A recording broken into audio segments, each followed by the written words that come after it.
Hello everyone, क्या हाल चाल यार। आप सभी का स्वागत है एक और लेक्चर ऑफ एटॉमिक स्ट्रक्चर में। एंड इस पर्टिकुलर वीडियो में हम लोग कवर करने वाले हैं डुअल नेचर ऑफ मैटर।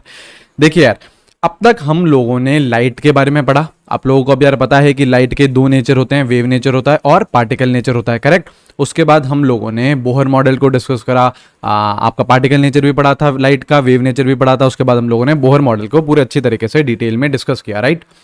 अब हम लोगों को क्या देखना है, अब हम लोगों को देखना है डुअल नेचर ऑफ मैटर, कि यार मैटर का भी डुअल नेचर होता है। जैसे देखो यार, लाइट होती है, जैसे अभी हमें पता है कि जो लाइट है, लाइट के कितने नेचर होते हैं, दो नेचर होते हैं, ठीक है। वेव नेचर तो होता ही होता है, लाइट एक वेव तो होती ही होती है। एज वेल एज अब हमें यह पता है कि लाइट एक पार्टिकल भी होती है, ठीक है। पार्टिकल नेचर भी होता है। तो लाइट के कितने नेचर होते हैं, दो नेचर होते हैं। ऐसे ही सिमिलरली कोई सा भी मैटर है, जैसे यार हम एक मैटर है, ये पेन मैटर है, इलेक्ट्रॉन मैटर है, आपका जो आप जिस पे पढ़ रहे हो, फोन पे, लैपटॉप पे, आप जिस पे बैठे हो, सोफे पे, बेड पे, ये सब क्या है, मैटर है। ये सब क्या है, मैटर है। तो आपका मैटर का भी डुअल नेचर होता है, दो नेचर होते हैं मैटर के भी। देखो ऐसे जैसे लाइट के आपके दो नेचर है, वेव और पार्टिकल नेचर, ऐसे ही similarly matter also has dual nature. Matter के भी कितने नेचर होते हैं, डुअल नेचर होते हैं। दैट इज मैटर का भी वेव नेचर होता है, मैटर एक वेव भी है, as well as and particle nature भी होता है। देखो यार, ये थोड़ी सी चीज डाइजेस्ट करने को मुश्किल रहेगी। कैसे? क्योंकि यार देखो, अब तक हम लोग क्या समझते हैं, जैसे यार हम एक मैटर है ना, हम एक मैटर है, तो हम लोग एक क्या है, हम लोग अपने आप को क्या बोलते हैं, एक पार्टिकल भी है ना, एक सॉलिड सा कोई सा भी पार्टिकल है ना यार। ये ऐसे यार, ये पेन है तो ये कोई सा भी सॉलिड सा आपका पार्टिकल है ना। लेकिन आपका जो भी मैटर है वो एक वेव नेचर की तरह भी बिहेव करता है। जैसे यार देखो, अगर सपोज करो मैं अभी यहाँ पे बैठा हूं, ठीक है। तो मैं तो एक मैटर हूं, बिल्कुल मैं एक मैटर हूं। जैसे ही मैंने भागना स्टार्ट करा, तो जैसे ही कोई सा भी मैटर मोशन में आ जाता है, कोई सा भी मैटर भागने लग जाता है, कोई सा भी मैटर की स्पीड या फिर वेलोसिटी आ जाती है, तो उसमें एक वेव नेचर इंट्रोड्यूस हो जाता है। अभी ये मैं यहाँ पे बैठा हूं, तो अभी मेरे पास कोई भी वेव नेचर नहीं है, लेकिन जैसे ही मैंने भागना स्टार्ट कर दिया, जैसे ही मैं मोशन में आ गया, तो मेरे से एक वेव एसोसिएट हो जाएगी। पार्टिकल नेचर तो मेरे पास रहेगा, ये रहा पार्टिकल तो मैं हुई हूं, है ना। लेकिन जैसे ही मैं मोशन करने लग जाऊंगा, मैं भागने लग जाऊंगा, मेरी कुछ स्पीड आ जाएगी, उसी के साथ साथ मेरे पास एक वेव नेचर भी आ जाएगा। जैसे यार लाइट के दो नेचर हैं, wave nature as well as particle nature, ऐसे ही सिमिलरली कोई सा भी मैटर हो उसके भी दो नेचर होते हैं। कौन कौन सा? वेव नेचर रहता है as well as particle nature रहता है। दो नेचर रहते ही रहते हैं, कोई सा भी मैटर आ जाए, ठीक है। लेकिन वेव नेचर आता कब है, जब वो मैटर है मोशन में होता है, उसकी कुछ ना कुछ स्पीड होती है, ठीक है। तो यही पॉइंट हम लिख रहे हैं कि wave nature is introduced when matter is in motion. मतलब जैसे ही मैटर के पास कोई स्पीड आ जाएगी, कोई वेलोसिटी आ जाएगी, तो आपका मैटर एक वेव की तरह भी बिहेव करने लग जाएगा। देखो यार, उसको पार्टिकल की तरह समझना तो यार बहुत ही आसान है ना, बहुत ही आसान है। क्योंकि यार मैटर है, जैसे ये एक पार्टिकल है ना यार, ये क्या है, पार्टिकल है आपका, करेक्ट। लेकिन इसी को ही अगर मैं स्पीड दे दूं, इसी को ही अगर मैं वेलोसिटी दे दूं, तो इसके साथ पार्टिकल नेचर तो इसका रहेगा ही रहेगा। इसके साथ साथ एक और नेचर डेवलप हो जाएगा, जिसे हम बोलते हैं वेव नेचर बोलते हैं, ठीक है। अब जरूर यार, जैसे ही वेव नेचर आएगा, है ना। जैसे मान लो, जैसे मैं हूं, ठीक है, मैंने भागना स्टार्ट किया, तो मैं वैसे तो क्या हूं, पार्टिकल हूं। लेकिन जैसे ही मैं भागना स्टार्ट करूंगा, तो मेरे से एक वेव भी एसोसिएट हो जाएगी। बिल्कुल, एक वेव एसोसिएट हो जाएगी, तो कुछ ना कुछ मेरी वेवलेंथ आने लग जाएगी। बिल्कुल, अगर यार वेव है मेरे पास, तो मेरी कुछ ना कुछ क्या रहेगी, वेवलेंथ रहेगी। और उन्हीं वेवलेंथ को क्या बोला गया, डी ब्रॉगली वेवलेंथ। क्योंकि ये जो सारी बातें हैं डुअल नेचर ऑफ मैटर, कि यार मैटर का भी दो नेचर होते हैं, वेव नेचर और पार्टिकल नेचर। ये सब किसने बोला, डी ब्रॉगली ने बोला। और अगर कोई सा भी मैटर है वो भाग रहा है, उसके पास कुछ ना कुछ वेलोसिटी है, तो उसके पास वेव नेचर होगा। तो कुछ ना कुछ वेव उसके साथ एसोसिएट होगी, कुछ ना कुछ वेव उसके साथ जुड़ी हुई होगी। उसी वेव को क्या बोला जाता है, डी ब्रॉगली वेवलेंथ, या फिर या फिर हम इन वेव्स को क्या बोलते हैं, मैटर वेव्स भी बोलते हैं, क्योंकि ये मैटर की वेव्स हैं, मैटर बना रहा है ये वेव्स, तो इनको हम मैटर वेव्स भी बोलते हैं, ठीक है। और उस वेवलेंथ को हम क्या बोलते हैं, डी ब्रॉगली वेवलेंथ बोलते हैं, क्योंकि डी ब्रॉगली ने ये सारी के सारे हाइपोथेसिस सजेस्ट किया था।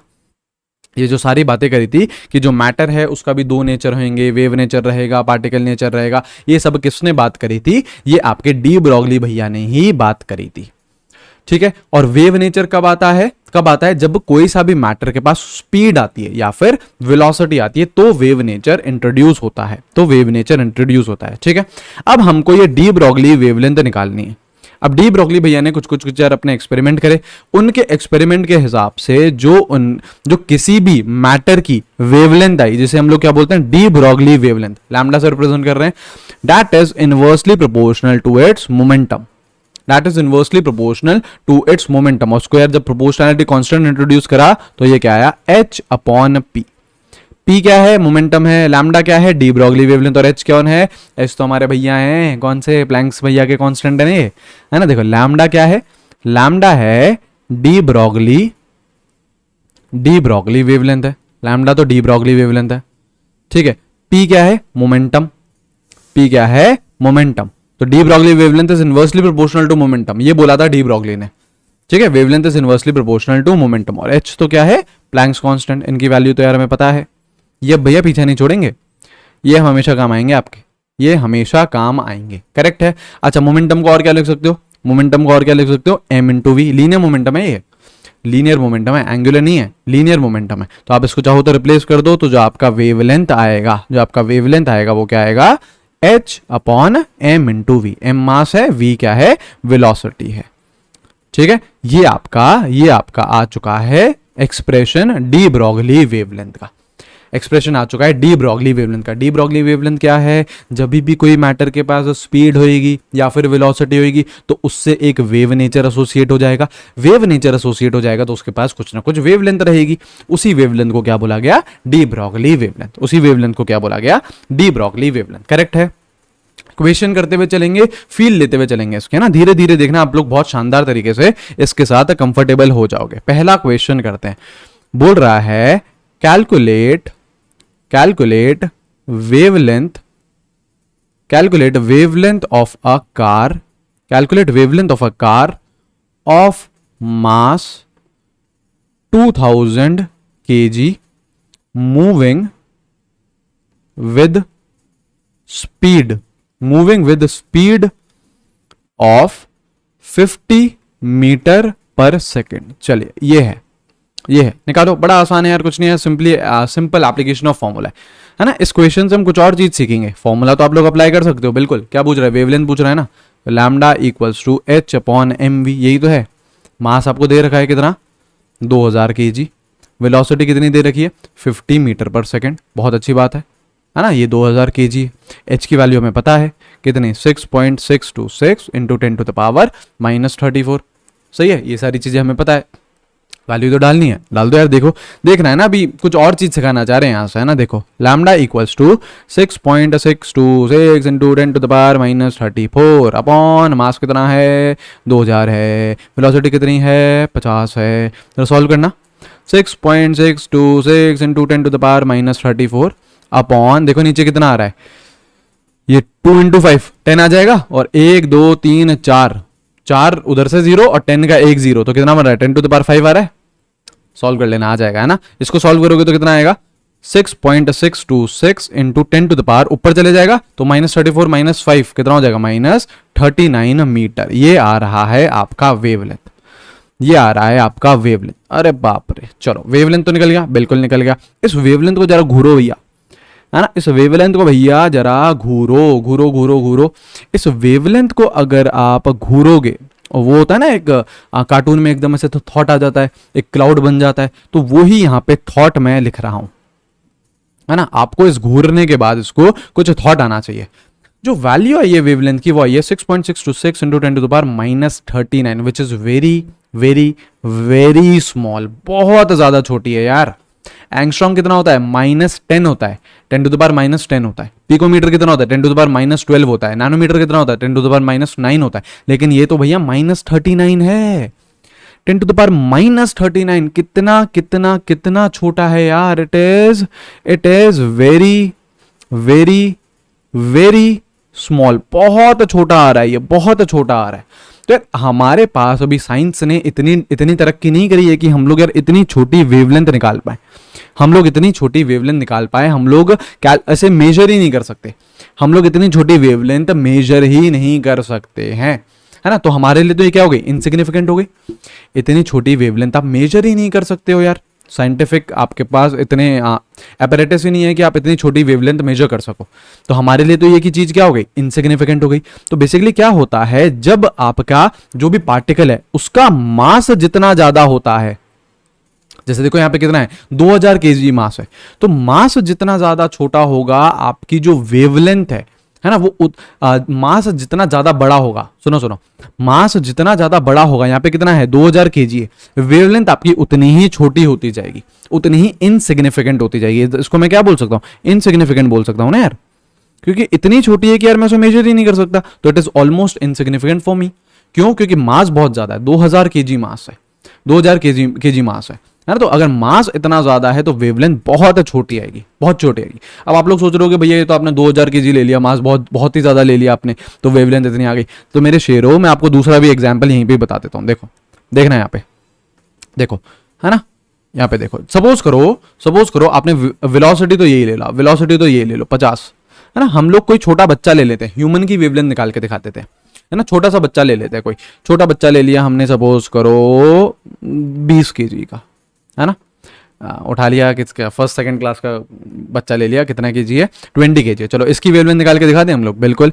Lambda equals to h/mv 6.626 into 10 to the power -34 upon mass कितना है 20, वेलोसिटी कितनी है 50 से भाग रहा है, 50 से भाग रहा है। तो देखो ये कितना हो जाएगा 6.626 इंटू, देखो ना यार ये नीचे क्या बन रहा है, ये 10 और 1 2, नीचे क्या आ रहा है 1000 आ रहा है, 10 टू द पावर 3 आ रहा है, तो ऊपर जाके वो क्या हो जाएगा 10 टू द पावर -3 हो जाएगा। तो -34 -3 कितना आ जाएगा, -37 आ जाएगा। तो बताओ क्या ये भी तो बहुत छोटा है, 10 to the power -37। This is also very very very small, ये भी बहुत ज्यादा छोटा है। तो बेसिकली अगर आपका मास ज्यादा है, 20 केजी भी मास ज्यादा है यार, 20 केजी भी मास ज्यादा है, और अगर मास सपोज करो जैसे 20 केजी है, तो भी आपकी वेवलेंथ इतनी छोटी आ रही है कि आप उसे मेजर नहीं कर सकते हो, आप उसे मेजर नहीं कर सकते हो। इधर भी मैं क्या बोल सकता हूं कि this wavelength is also insignificant. Insignificant क्यों बोल रहा हूं, क्या, क्योंकि इतनी छोटी वेवलेंथ को मैं मेजर ही नहीं कर सकता हूं, मेजर ही नहीं कर सकता हूं। ठीक है, तो यहां से हमको क्या सीख मिली कि यार अगर मास ज्यादा होगा, मतलब बड़े बड़े पार्टिकल्स हो गए, आप ह्यूमंस ले लोगे, ये पेन ले लो तो भी देखना, तो भी बहुत छोटी आएगी वेवलेंथ, है ना। पेन ले लो, ह्यूमंस ले लो, कार ले लो, गाड़ी ले लो, है ना। तो इन सब के आप जैसे ही वेवलेंथ निकालना जाओगे तो वेवलेंथ बहुत छोटी आ जाएगी। That is it will be almost insignificant for बड़े बड़े पार्टिकल्स। लेकिन अगर आप बहुत छोटे छोटे पार्टिकल्स ले लो, जैसे इलेक्ट्रॉन ले लो, प्रोटॉन ले लो, न्यूट्रॉन ले लो, जैसे आप ये पार्टिकल्स ले लोगे जिनको हम बोलते हैं माइक्रोस्कोपिक पार्टिकल्स, छोटे छोटे पार्टिकल्स हैं, तो उनकी वेवलेंथ सिग्निफिकेंट आएगी। सिग्निफिकेंट मतलब आप उसे मेजर कर सकते हो। ठीक है, तो यही मैं पॉइंट यहां पे लिखना चाह रहा हूं, यही मैं यहां पे पॉइंट लिखना चाह रहा हूं कि जो डी ब्रॉगली वेवलेंथ होती है, जो डी ब्रॉगली वेवलेंथ होती है, इसको डी ब्रॉगली वेवलेंथ होती है जो, है ना, D Broglie wavelength is insignificant, D Broglie wavelength is insignificant for macroscopic particles. मतलब जो आपके बड़े बड़े पार्टिकल्स होंगे, जो आपके बड़े बड़े पार्टिकल्स होंगे, ह्यूमन, कार, पेन, लैपटॉप, इन पार्टिकल्स के लिए आपकी डी ब्रॉगली वेवलेंथ इनसिग्निफिकेंट है। क्यों, क्योंकि बहुत छोटी आएगी, आप मेजर ही नहीं कर सकते हो।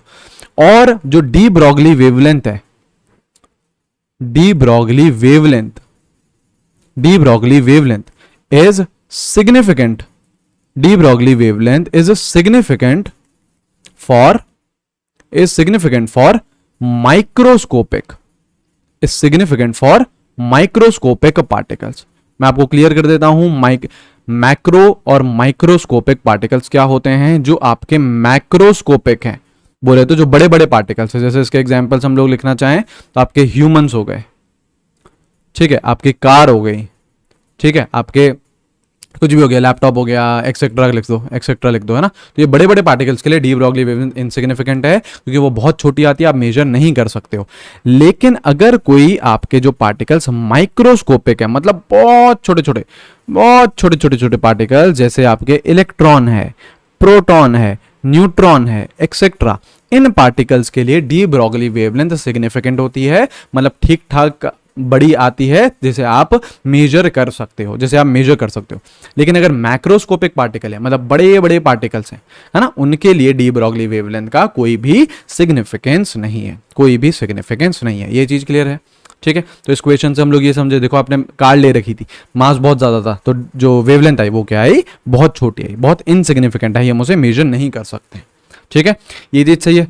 अच्छा, और देखो अभी खत्म नहीं हुआ है ना, अच्छा खासा बड़ा है ये टॉपिक, बहुत सारे अलग अलग फॉर्मूले आने वाले हैं। अभी तो आपको यही फॉर्मूला पता है, कौन सा? डी ब्रॉगली वेवलेंथ का भी तो यही फॉर्मूला पता है, lambda equals to H upon M V, या फिर lambda equals to H upon P. अब और किसी टर्म्स में आप लोग डी ब्रॉगली वेवलेंथ को लिख सकते हो, देखो D Broglie wavelength, D Broglie wavelength in terms of kinetic energy. Kinetic energy के टर्म्स में आप डी ब्रॉगली वेवलेंथ को कैसे लिख सकते हैं, ये देखना है। जैसे देखो क्या होती है काइनेटिक एनर्जी, बचपन से पढ़ते हुए आए हैं यार, kinetic energy is half M V square, ये होती है ना, हाफ एम वी स्क्वायर होता है, ठीक है। जरा इसको देखो, 2 यहां पे ले जाओ, 2 times kinetic energy is what? M V square.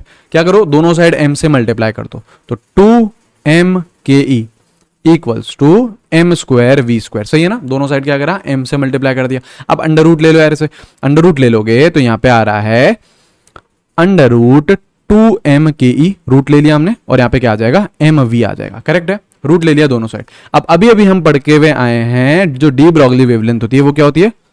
H upon M we होता है, करेक्ट। इस एम वी की जगह क्या मैं ये 2 एम के ई लिख सकता हूं? बिल्कुल लिख सकता हूं, देखो ना, बिल्कुल लिख सकता हूं। तो यहां से मेरे को पता चला कि लैम्डा को काइनेटिक एनर्जी के टर्म्स में मैं कैसे लिख सकता हूं?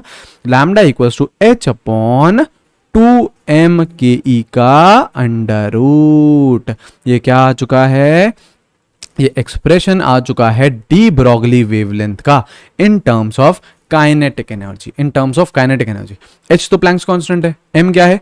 एम आपका मास है, एम क्या है? Mass of particle, mass of particle जिसकी डी ब्रॉगली वेवलेंथ निकाल रहे हो, करेक्ट। एच क्या है? एच तो आपका प्लैंक्स भैया का कांस्टेंट है, प्लैंक्स कांस्टेंट है, सही है। लैम्डा आपकी डी ब्रॉगली वेवलेंथ है, और के ई तो ऑब्वियसली क्या है?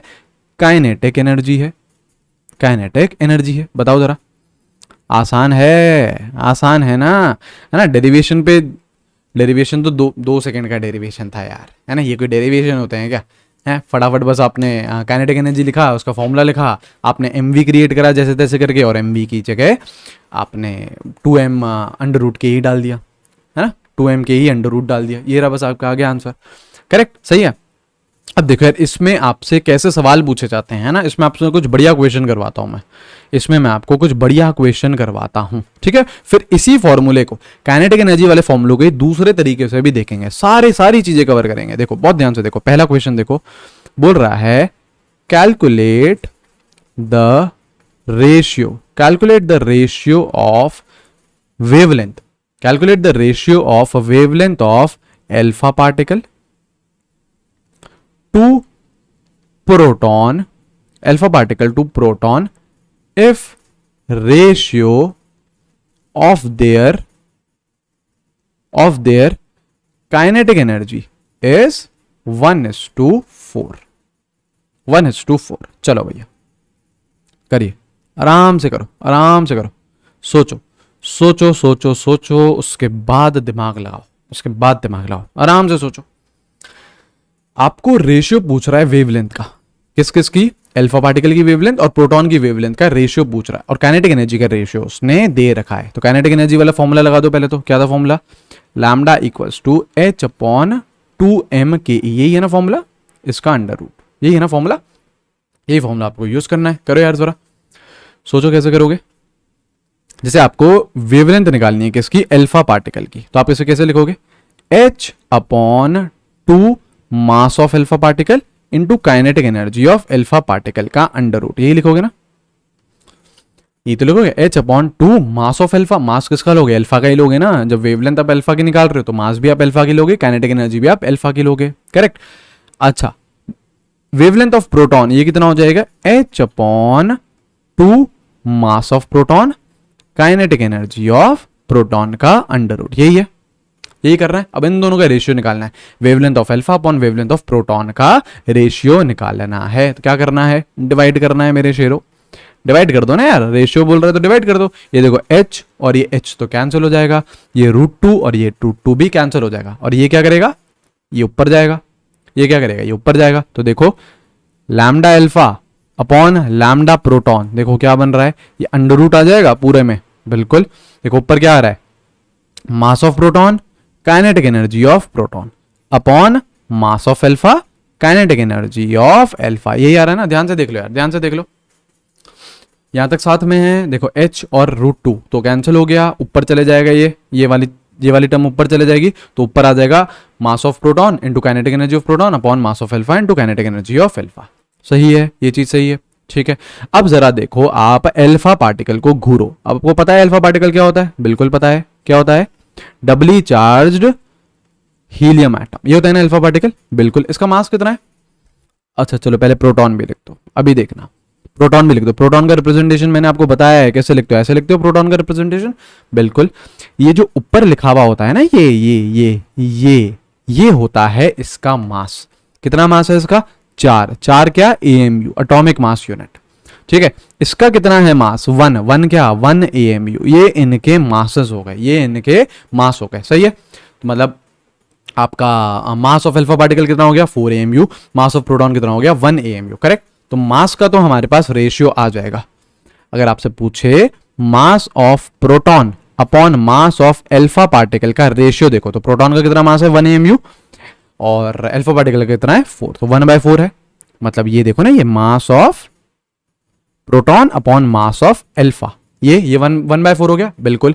अच्छा, kinetic energy, the ratio of their kinetic energy is 1:4, मतलब आपको देखो काइनेटिक एनर्जी किसकी दे रखी है, देखो पहले अल्फा है फिर प्रोटॉन है, मतलब kinetic energy of alpha upon kinetic energy of proton, इसकी वैल्यू कितनी दे रखी है, 1/4 दे रखी है, 1/4 देखिए। मेरे को देखो क्या चाहिए, मेरे को देखो क्या चाहिए, मेरे को ये चाहिए, ऊपर प्रोटॉन चाहिए नीचे अल्फा चाहिए, ठीक है। तो क्या करूं, उसको उल्टा कर दूं, तो kinetic energy proton upon kinetic energy alpha, ये कितनी आ जाएगी, 4:1 आ जाएगी, बताना जरा। तो इसकी वैल्यू क्या आ रही है, 4:1, इसकी वैल्यू क्या आ रही है, 4:1, कुछ नहीं यार, अब बस डाल दो यार, जैसे lambda alpha upon lambda P equals to under root mass of proton upon mass of alpha, ये रहा ना, क्या है इसका रेशियो, 1:4, तो ये रहा 1:4, ठीक है।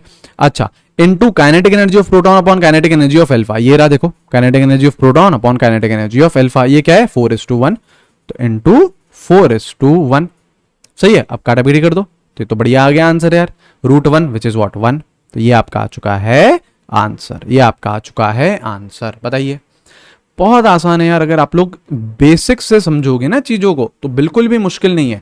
देखो आप लोग ये सीखो कि मैं कैसे कर रहा हूं क्वेश्चंस को, फिर वही चीज आपको अप्लाई करनी है। देखो मैंने क्या करा, पहले यार मेरे को रेशियो पूछ रखा था वेवलेंथ का, मैंने ये वाला फॉर्मूला यूज करके lambda equals to h upon under root 2m/e, ये यूज करके मैंने वेवलेंथ लिख दी अल्फा पार्टिकल की, वेवलेंथ लिख दी प्रोटॉन की, रेशियो पूछ रखा था डिवाइड कर दिया, ठीक है। उसके बाद क्या हुआ, जो कांस्टेंट थे वो सारे सारे कैंसिल हो गए, मेरे पास ये आ गया रेशियो।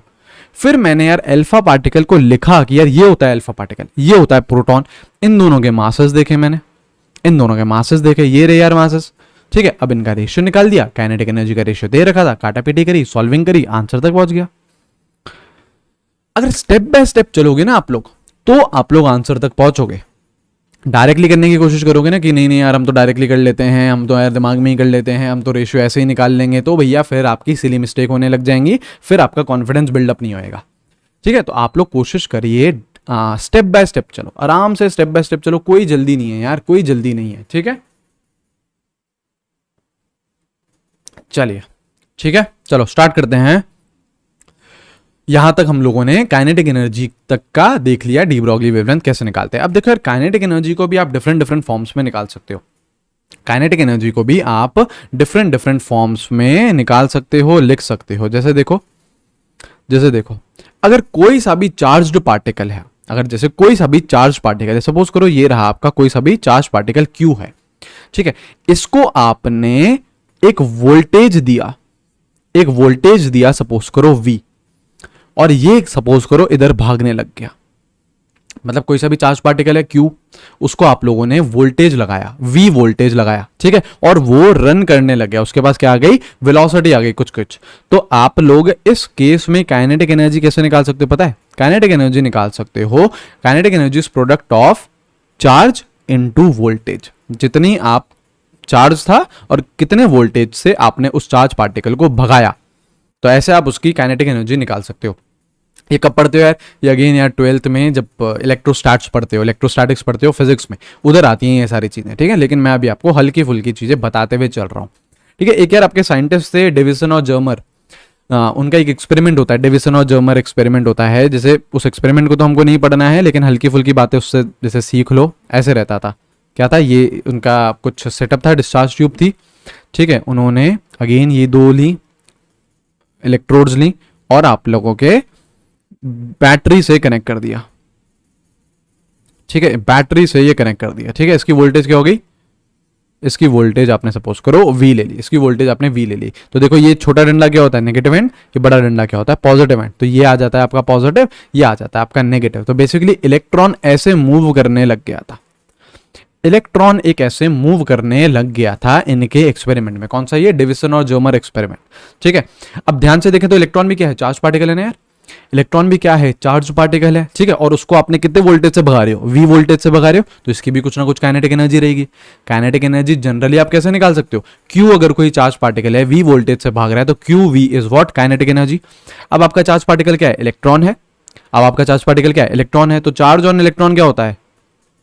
चार्ज ऑन इलेक्ट्रॉन क्या होता है? मैं इसे E लिख सकता हूं, मतलब -1.6 इंटू 10⁻⁹ माइनस। तो बेसिकली क्या बता रहा है कि electron is negatively charge. Magnitude की बात करें तो वो E है ना, मैग्नीट्यूड की बात करें तो वो क्या है? E। तो अगर आपको काइनेटिक एनर्जी निकालनी है इलेक्ट्रॉन की, तो वो कैसे निकाल सकते हो? Product of charge into voltage. Charge कितना है? E। वोल्टेज कितना है? V। काइनेटिक एनर्जी कैसे निकाल सकते हो? EV। यस, है ना। यहां से ही आपका जो यूनिट है एनर्जी का, जो यूनिट है EV होता है ना, यूनिट एनर्जी का, वो यहीं से ही डिराइव होता है कि अगर एक इलेक्ट्रॉन को V वोल्टेज से आप रन करते हो, तो जो एनर्जी लगती है वो उसकी काइनेटिक एनर्जी में कन्वर्ट हो जाती है। और कैसे निकालते हो आप? उसके चार्ज और वोल्टेज को मल्टीप्लाई करके। चार्ज कितना है? E। वोल्टेज कितना है? V। Kinetic energy is EV। आई है बात समझ में? ठीक है। अब देखो वेवलेंथ क्या थी हमारी, डी ब्रॉगली वेवलेंथ क्या थी? H/2m/e का अंडर रूट। यही था ना यार वेवलेंथ, यही था वेवलेंथ, बिल्कुल। अब बस कुछ नहीं, काइनेटिक एनर्जी की जगह मैं क्या डाल सकता हूँ? EV डाल सकता हूँ, है ना। जैसे देखो EV भी डाल सकता हूँ, QV भी डाल सकता हूँ। जैसे मैं देखो आपको जनरल फॉर्मूला लिखूं, देखो यहाँ पे ध्यान से देखो, जनरल फॉर्मूला लिखूं तो लैम्डा क्या हो जाएगा? H/2m। काइनेटिक एनर्जी के क्या लिखूं? काइनेटिक एनर्जी की जगह लिखो Q × V। ये हो गया आपका जनरल फॉर्मूला, ये आ गया आपका जनरल फॉर्मूला। लेकिन अगर आपको इलेक्ट्रॉन के लिए फॉर्मूला लिखना है, ठीक है, जैसे फॉर्मूला फॉर इलेक्ट्रॉन, एक इलेक्ट्रॉन के लिए लिखना है, तो उसका चार्ज Q की जगह क्या डाल दो? E डाल दो, क्योंकि इलेक्ट्रॉन पे चार्ज कितना रहता है? E रहता है। तो lambda equals to H/2m/eV, 2m/eV का अंडर रूट, ठीक है। ये चीज सही है, कुछ नहीं यार। इलेक्ट्रॉन है तो इलेक्ट्रॉन का मास लेंगे और इलेक्ट्रॉन का चार्ज लेंगे। अगर कोई सा और पार्टिकल है ना, तो उसका चार्ज लेंगे और उसका मास लेंगे। एक ही बात है यार, है ना। इसमें तो कोई कंफ्यूज होने की बात ही नहीं है, इसमें कंफ्यूज होने की बात ही नहीं है, करेक्ट। चलिए, तो अगर हम लोग ध्यान से देखें तो हमारे पास कुछ यार फॉर्मूले आ चुके हैं डी ब्रॉगली वेवलेंथ के। सबसे पहला फॉर्मूला क्या है? सारे फॉर्मूले मैं स्लाइड में लिख देता हूं। लैम्डा इक्वल्स टू H/P या फिर H/mv। ये आया आपका पहला फॉर्मूला, है ना। ये आपका डी ब्रॉगली का पहला फॉर्मूला आया, सही है, बहुत सही।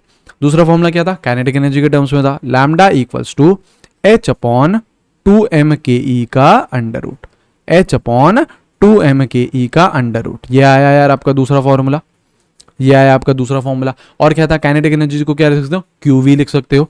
तो lambda equals to H upon 2m Q into V का अंडर रूट। ठीक है, ये आपका आया तीसरा फॉर्मूला, ये आपका आया तीसरा फॉर्मूला। ठीक है, ये आपका वेलोसिटी के बेस्ड है, मतलब वेलोसिटी पता हो, मास पता हो तो निकाल सकते हो। ये आपका काइनेटिक एनर्जी के बेस्ड है। ठीक है, और ये आपका वोल्टेज पे बेस्ड है, ये आपका वोल्टेज पे बेस्ड है। करेक्ट है। इलेक्ट्रॉन आ जाएगा तो यार ईवी लिख देंगे, इलेक्ट्रॉन आ जाएगा तो ईवी लिख देंगे, है ना। यहां तक तो यार कोई भी दिक्कत नहीं होनी चाहिए। अब क्वेश्चन करो इस पे, अब जो हमने नई चीज सीखी उस पे क्वेश्चन करेंगे यार, है ना। देखो बोल रहा है calculate ratio of de Broglie wavelength, calculate ratio of de Broglie wavelength of alpha particle, calculate ratio of de Broglie wavelength of alpha particle to proton when accelerated through same potential from rest। चलिए भैया ये करिए, मतलब potential जो है, voltage है जो है ना, वोल्टेज है वो सेम है, वोल्टेज है वो सेम है। आपको रेशियो निकालना है डी ब्रॉगली वेवलेंथ का, आपको रेशियो निकालना है डी ब्रॉगली वेवलेंथ का। निकालो यार जरा, आराम से सोचो, कोई जल्दी नहीं है ना, कोई भी जल्दी नहीं है, सोचिए आराम से सोचिए। हाँ जी, आराम से सोचो। Calculate ratio of de Broglie wavelength of alpha particle to proton when accelerated through same potential. आपका सेम पोटेंशियल का मतलब क्या है, सेम वोल्टेज। सेम पोटेंशियल का क्या मतलब है, सेम वोल्टेज, मतलब V सेम है। अच्छा, लैम्डा का क्या फॉर्मूला था, यहाँ पे लिखो, जो वोल्टेज वाला फॉर्मूला था अभी भी लिख के है ना, देखो ये रहा H upon 2m Q into V का under root, H upon 2m Q into V का अंडर रूट, ये है बिल्कुल। अब आपको वेवलेंथ किसकी निकालनी है, वेवलेंथ किसकी निकालनी है, अल्फा पार्टिकल की निकालनी है। तो वेवलेंथ ऑफ अल्फा पार्टिकल कैसे लिखोगे, कैसे लिखोगे, H upon 2 mass of alpha, सही है, चार्ज ऑफ एल्फा, चार्ज भी तो किसका लोगे, अल्फा का लोगे। अच्छा, वोल्टेज, सेम वोल्टेज मैं V मान लेता हूं, वोल्टेज ये V मान लेता हूं, बताओ सही लिखा है ना। H upon 2 mass of alpha, charge of alpha into V। अच्छा, लैम्डा ऑफ प्रोटॉन ये कितना है, H upon 2 mass of proton, charge of proton, और वोल्टेज, वोल्टेज देखो सेम है तो VA लिख दिया मैंने।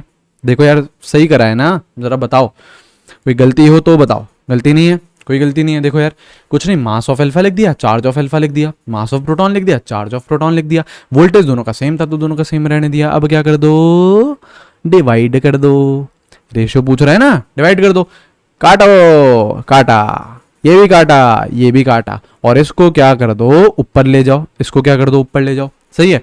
तो देखो लेफ्ट साइड क्या आ रहा है, alpha of proton upon wavelength of alpha particle upon wavelength of proton equals to whole under root आ जाएगा।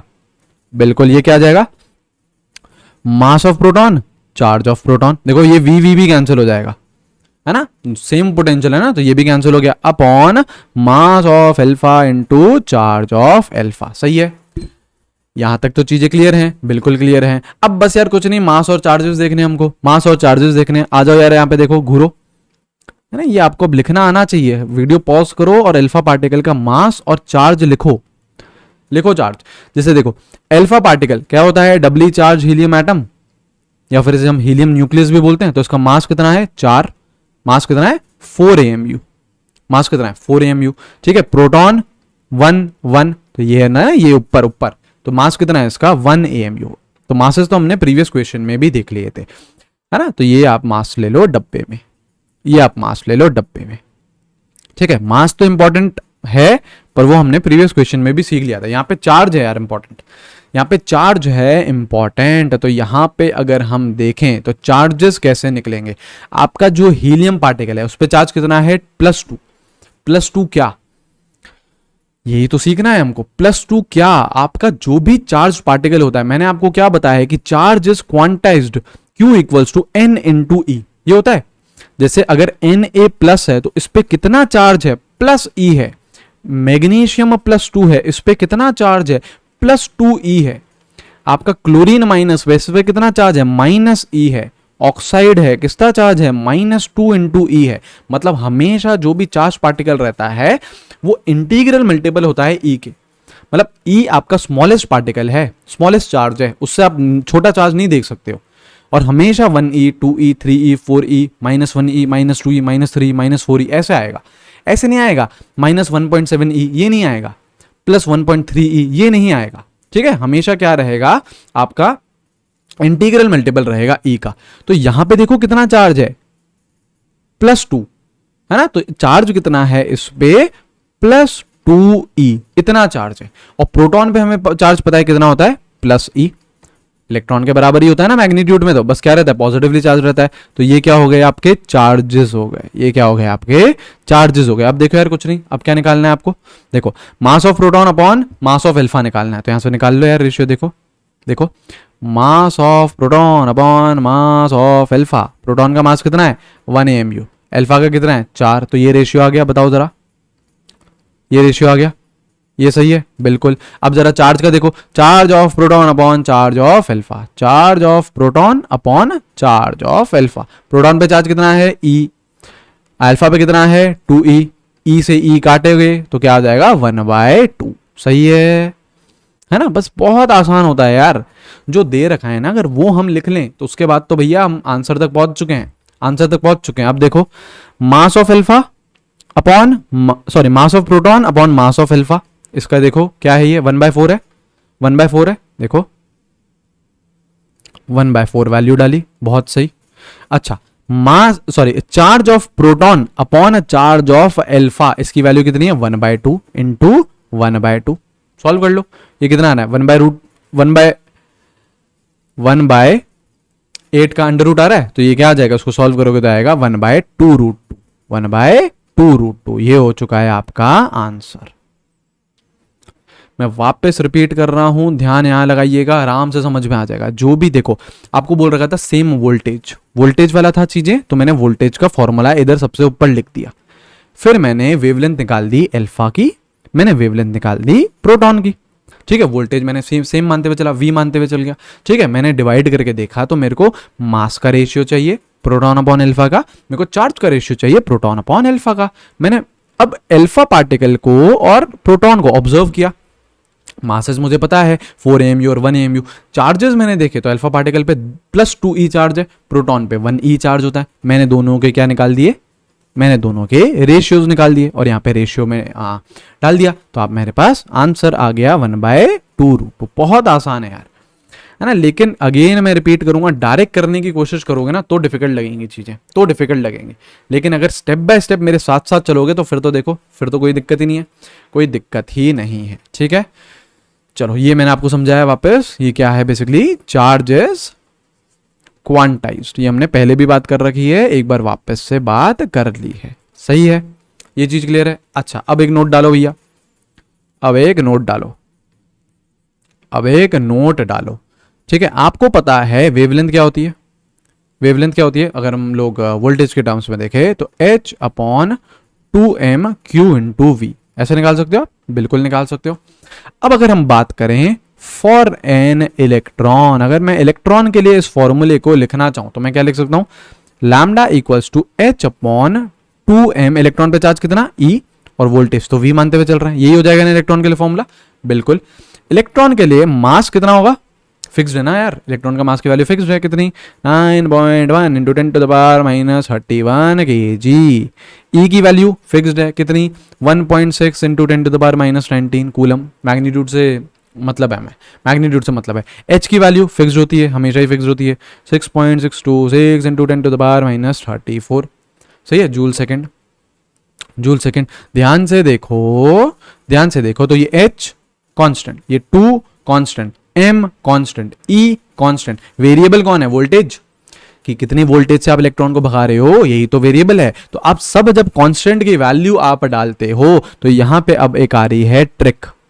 डायरेक्टली अगर आपको वेवलेंथ निकालनी है इलेक्ट्रॉन की और अगर आपको वोल्टेज दे रखा है तो ये आप ट्रिक डायरेक्टली यूज कर सकते हो। जब आप सारे कांस्टेंट की वैल्यू डालोगे तो वेवलेंथ निकल के आता है अंडर रूट 150 अपॉन v, और किस में आता है, एंगस्ट्रॉन्ग में आता है। ध्यान से सुनना यार यहाँ पे, क्योंकि हर कोई जो ट्रिक आती है अपने साथ कुछ ना कुछ बैगेज लेके आती है, मतलब आप हमेशा नहीं लगा सकते उसे, आप हमेशा नहीं लगा सकते हो।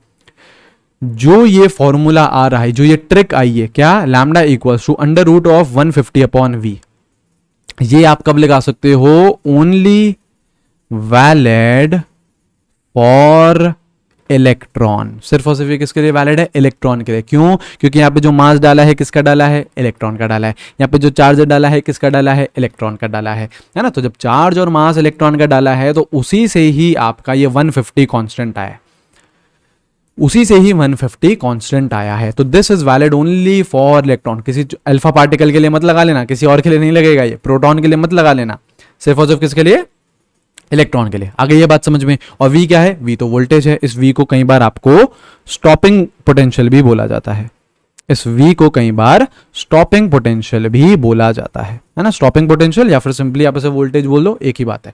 और ध्यान रखना, जो वेवलेंथ आएगी, जो भैया वेवलेंथ आएगी है ना, वो किस में आएगी, एंगस्ट्रॉन्ग में आएगी। क्योंकि यार हर ट्रिक जो आती है ना अपने साथ कुछ ना कुछ बैगेज लेके आती है, ऐसे नहीं आप फ्रीली नहीं लगा सकते उसे। हाँ, तो वेवलेंथ जब आप ये फॉर्मूला यूज करोगे तो एंगस्ट्रॉन्ग में निकलेगी, और सिर्फ इलेक्ट्रॉन के लिए कर सकते हो, किसी भी एरे गहरे चार्ज पार्टिकल के लिए नहीं, सिर्फ और सिर्फ इलेक्ट्रॉन के लिए। आ जाओ भैया, क्वेश्चन करें, है ना, क्वेश्चन करते हुए चलेंगे, क्वेश्चन करते हुए चलेंगे। देखो, कैलकुलेट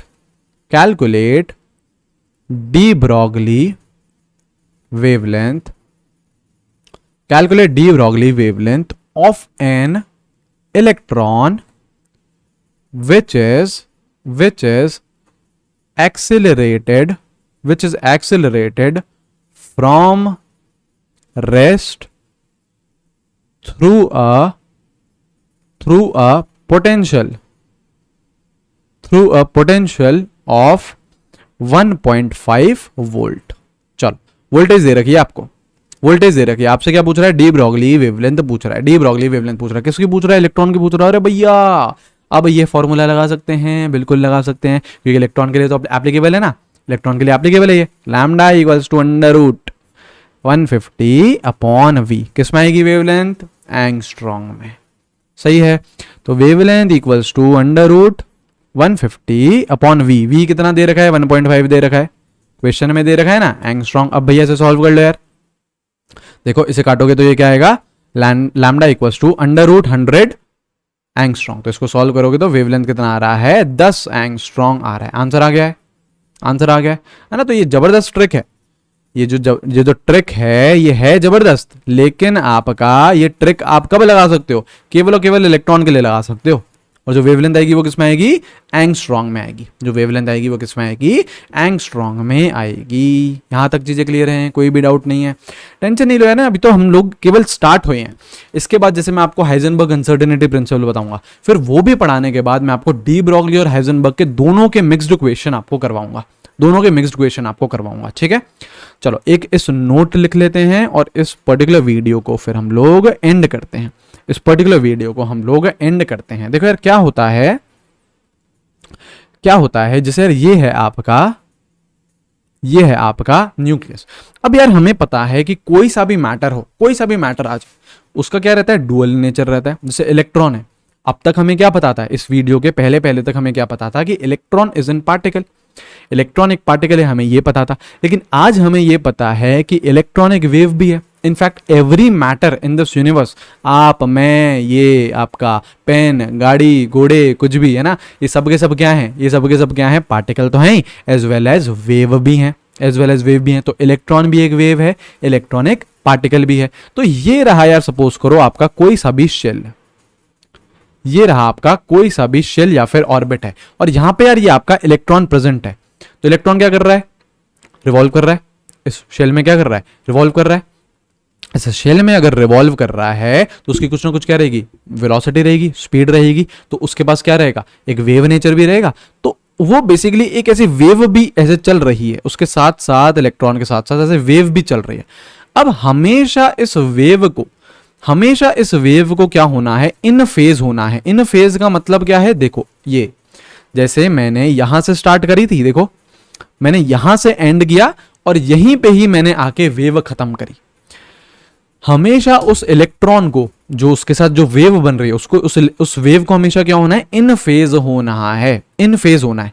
ठीक है, अब आपका एक एक्सप्रेशन आता है, जैसे यार इलेक्ट्रॉन एक सर्कुलर ऑर्बिट में रिवॉल्व कर रहा है, तो जरा बताना कितना डिस्टेंस वो ट्रैवल कर रहा है, इलेक्ट्रॉन कितना डिस्टेंस ट्रैवल कर रहा है जब वो एक ऑर्बिट या फिर शेल में घूम रहा है, कितना, 2 पाई आर यार, सरकमफ्रेंस बराबर ना, सरकमफ्रेंस बराबर, तो एक एक्सप्रेशन आता है आपका 2 pi r equals to n lambda. ये आपका एक एक्सप्रेशन आता है किसका, किसका, इलेक्ट्रॉन का।